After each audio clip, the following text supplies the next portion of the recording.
Welcome to the English Forum. I am S.K. Yadav. Today is the lecture on the Victorian age 1832 to 1887. अब ये जो आज का lecture है वो होने वाला है brief account of the social, political, economic and religious tendencies. ये जो हम बात करने वाले हैं सोशल, पॉलिटिकल, इकोनॉमिक और रिलीजियस टेंडेंसीज, ये एक बहुत ही महत्वपूर्ण चीज़ है। जब कभी भी आप लिटरेचर को पढ़ते हैं तो लिटरेचर क्या होता है कि जो कुछ भी समाज में घटित होता है उसका रिफ्लेक्शन होता है लिटरेचर।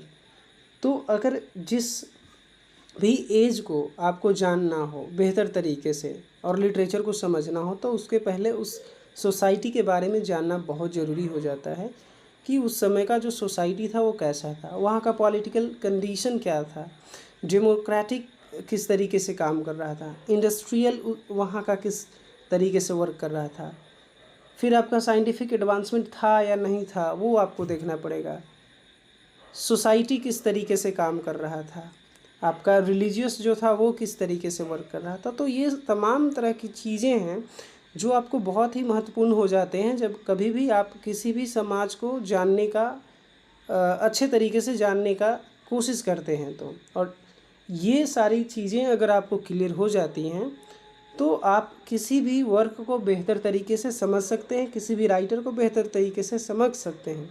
क्योंकि जब कभी भी राइटर लिखने का प्रयास करेगा, चाहे नोवेल हो, ड्रामा हो, पोएट्री हो, तो कहीं ना कहीं समाज से जुड़ा हुआ बात को ही लिखेगा। जो चीज़ें समाज में घटित होती हैं उसका ही वो वर्णन करेगा। तो हम लोग ये विक्टोरियन एज पढ़ रहे हैं तो विक्टोरियन एज में हम लोग ये तमाम जो चीज़ें हैं, 3-4 चीज़ें हैं, सोशल हो गया, पॉलिटिकल हो गया, तो इस चीज़ों पे हम लोग गहराई से चर्चा करेंगे।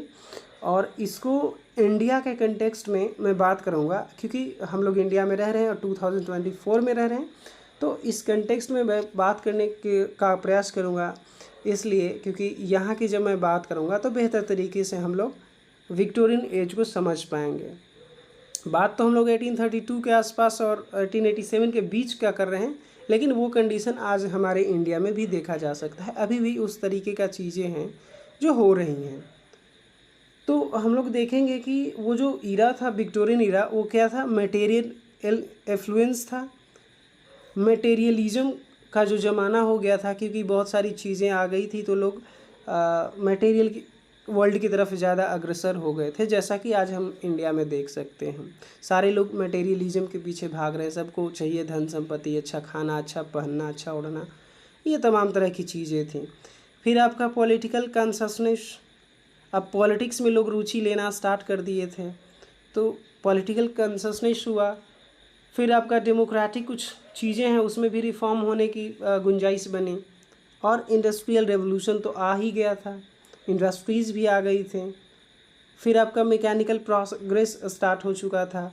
फिर साइंटिफिक एडवांसमेंट भी आ गया था। अब जब इस तरीके का डेवलपमेंट होगा किसी भी समाज में, किसी भी देश में, तो आप देखेंगे कि सोशल अनरेस्ट होगा। फिर आपका रिलीजियस अनसर्टेनिटी आ जाएगा क्योंकि एजुकेशन का एक्सपेंशन हुआ और साइंटिफिक एडवांसमेंट जब आया, लोग एजुकेशन गेन किए, उसके बाद सोचना प्रारंभ किए और वो भी साइंटिफिकली, तो क्या होगा कि धर्म को लोग मानने से इनकार करेंगे।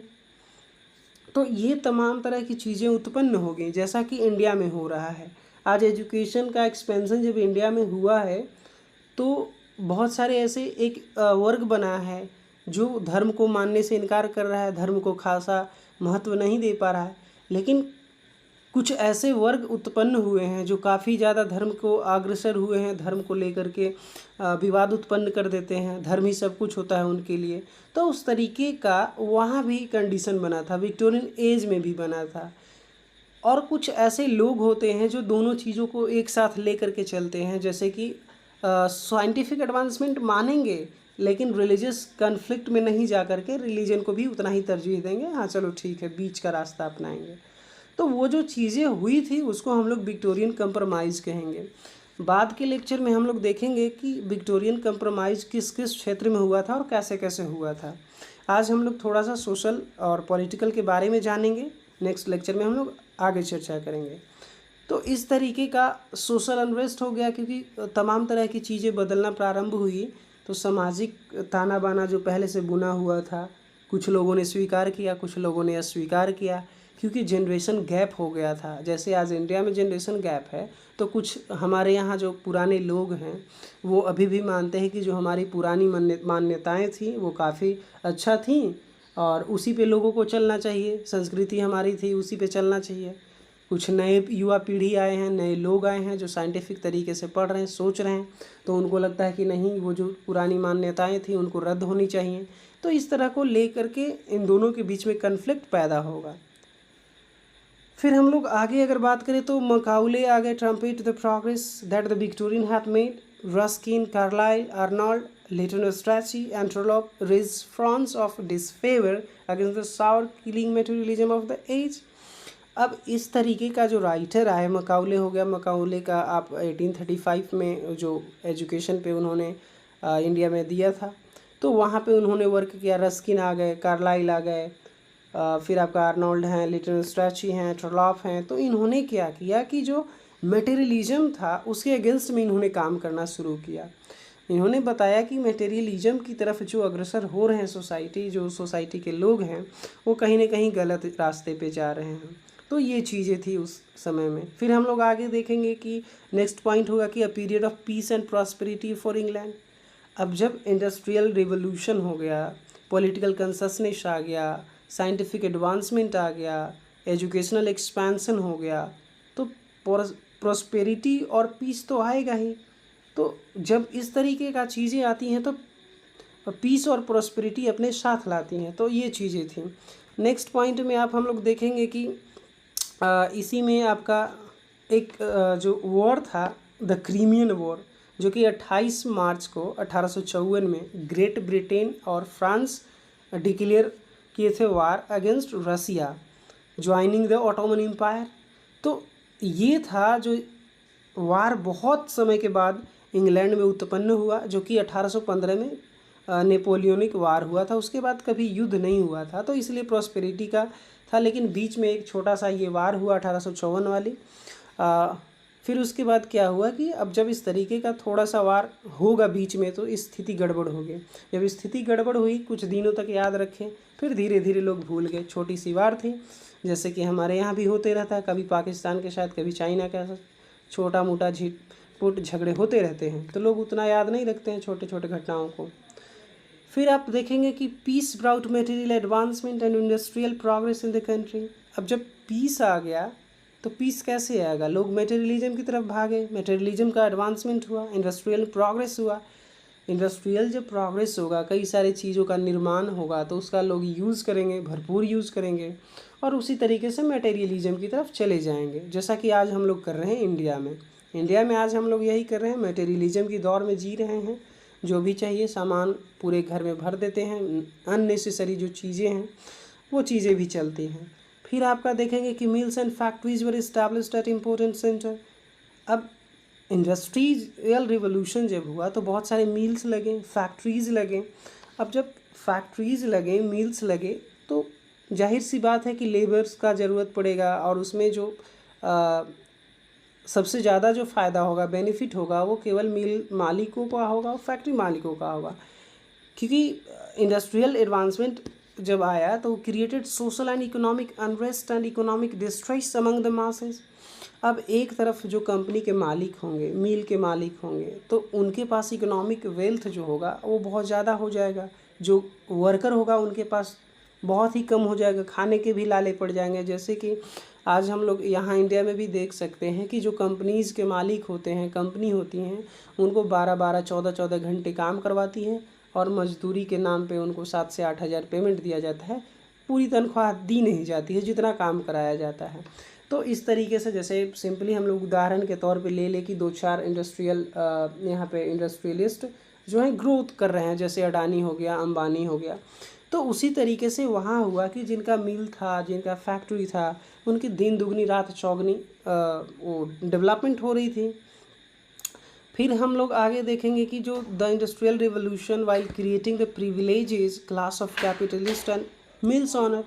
अब इस तरीके का वहाँ पे क्लास बन जाएगा कि एक तरफ कैपिटलिस्ट हो जाएंगे जो मिल्स ऑनर्स होंगे, और कैपिटलिस्ट एक तरफ आ जाएंगे, और बाकी तरफ जो मजदूर वर्ग के लोग हो जाएंगे, जैसा कि आज हो रहा है।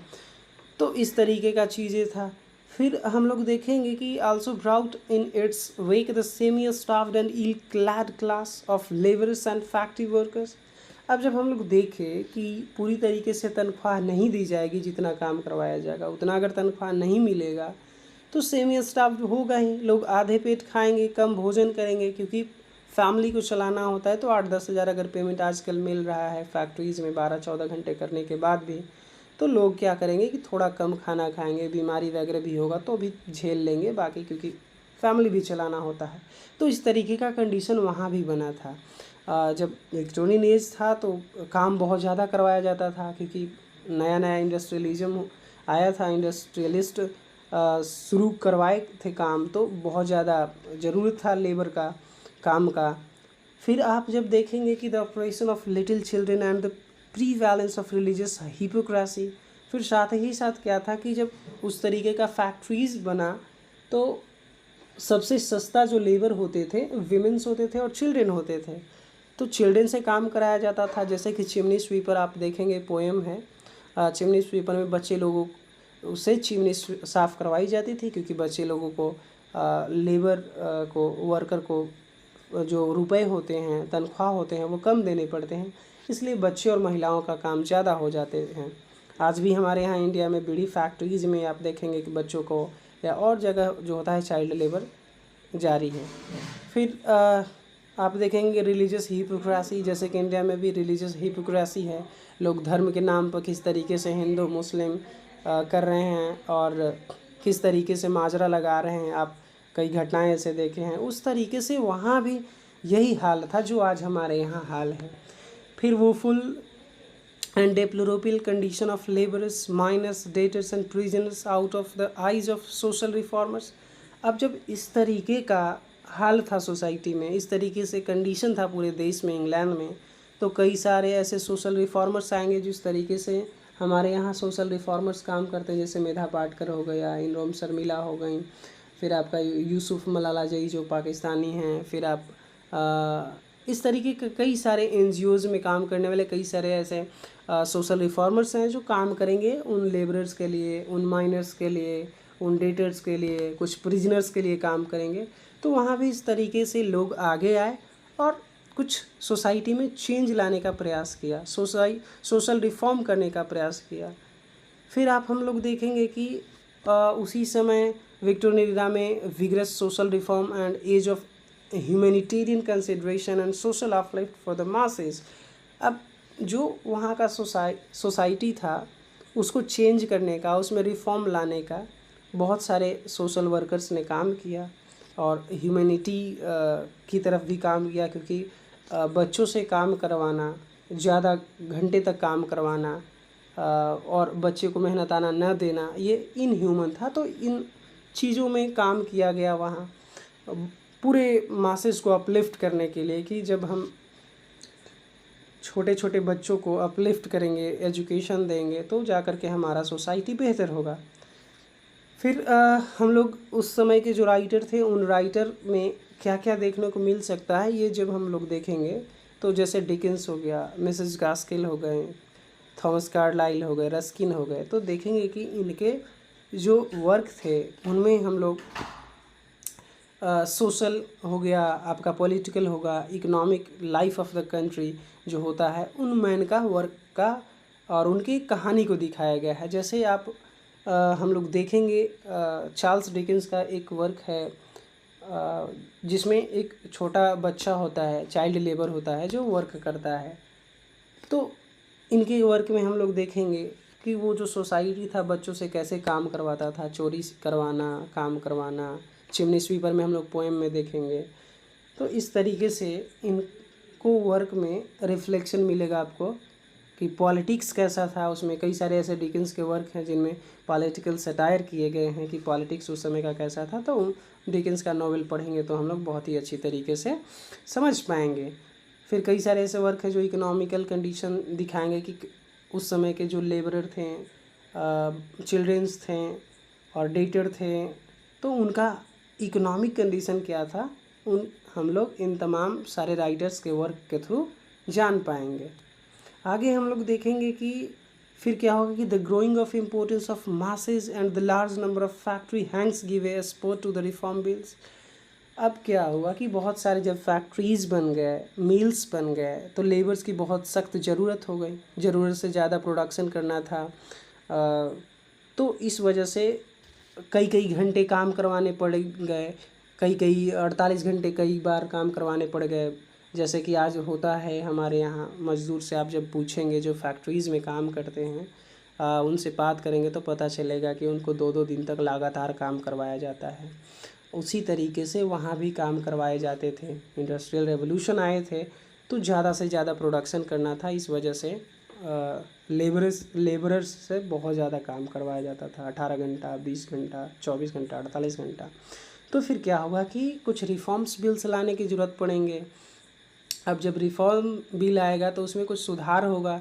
रिफॉर्म बिल्स आया था जो कि 1832 पहला, फिर 1867 में, एंड थर्ड जो आया 1884 में, to increase the electorate for the House of Commons and remove certain inequalities in representation. अब इसमें आया जब रिफॉर्म बिल, तो इसमें ये देखा गया कि जो हाउस ऑफ कॉमन्स, जो उस समय की सरकारें थी, जो सरकार बनती थी, उसमें इलीगल लोग घुस जाते थे, इलेक्ट्रेट नहीं कर पाते थे। जिनका मर्जी होता था वो अपने हिसाब से तानाशाही के रूप में जिनको जो नज़दीकी था उनको बैठा दिया जाता था। तो जब रिफॉर्म बिल्स आए तो इलेक्ट्रेट पे ज़्यादा फोकस दिया गया कि जो भी बंदा हाउस ऑफ कॉमन्स में जाएगा उसको हम लोग इलेक्ट्रोरेट करेंगे, चुन करके भेजेंगे। फिर उसमें जो हमारा प्रतिनिधित्व होगा, इट मीन्स कि जो लेबर का प्रतिनिधित्व होगा, जो गरीब तबका का जो लोग होगा, उनका जो रिप्रेजेंटेटिव होगा, उनको वहाँ पे हम लोग भेजने का काम करेंगे। रिफॉर्म बिल जब आया तो ये फ़ायदा हुआ रिफॉर्म बिल का, which heralded the birth of democratic consciousness among the Victorian people. अब जब रिफॉर्म बिल आया तो लोग डेमोक्रेटिक हो गए, लोग सोचने लगे कि हमारा रिप्रेजेंटेटिव जो है वहाँ पे जाएगा तो हमारे बेहतरी के लिए काम करेगा। फिर इस तरीके के the House of common becomes the ruling power in England. Victorian age में फिर क्या हुआ कि जो हाउस ऑफ कॉमन है उसकी सरकार बनी, वो रूलिंग में आ गई। तो ये जो तमाम तरह की बातें हमने की आज के लिए काफ़ी है। नेक्स्ट वीडियो में हम लोग आगे इसके और भी जो एस्पेक्ट्स हैं उस पर बात करेंगे। Thanks for watching this video.